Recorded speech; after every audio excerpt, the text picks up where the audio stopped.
All right, good morning, scholars. We are picking back up with distance lesson number 4. I right now consider you scholars as almost experts, right, in what was happening in the American Revolution. So you're going to take all of the information from the other graphic organizer, from what you read, and maybe your own background knowledge to put it all into this chart. By the end of today's lesson, you are going to choose a side and tell me why you believe that side was right. Great. Let's get started.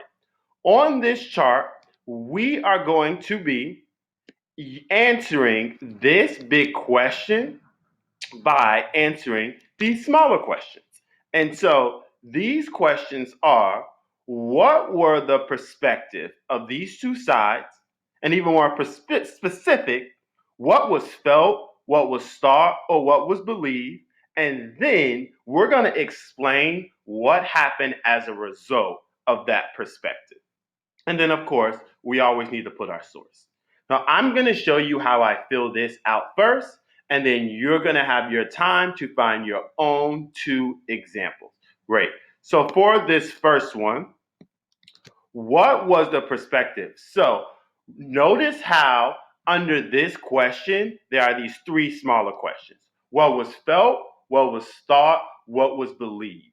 You're going to choose 2 of those 3 to find evidence for.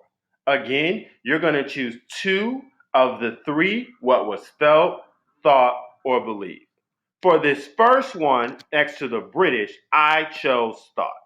And the evidence I found said the British thought that because they had been in a 50-year war and were in major debt, the colonists should help pay some of the taxes. Next, I'm going to move over to this column, and I need to put down what happened as a result of this perspective.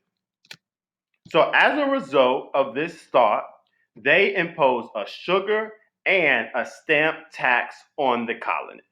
Right? And I got this from page 18. Right.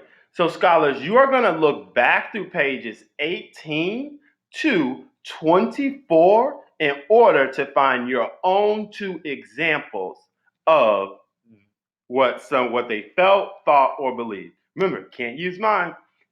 All right, now let's move to the colonies. I'm going to show you an example so that you know what to do.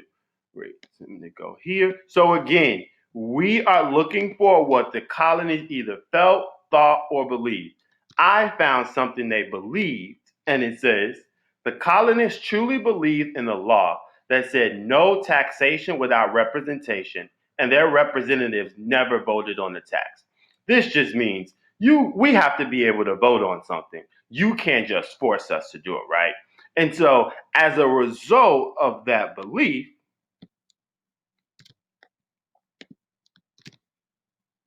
the colonies decided to not pay British stamp or sugar taxes. And again, I found that on page 18.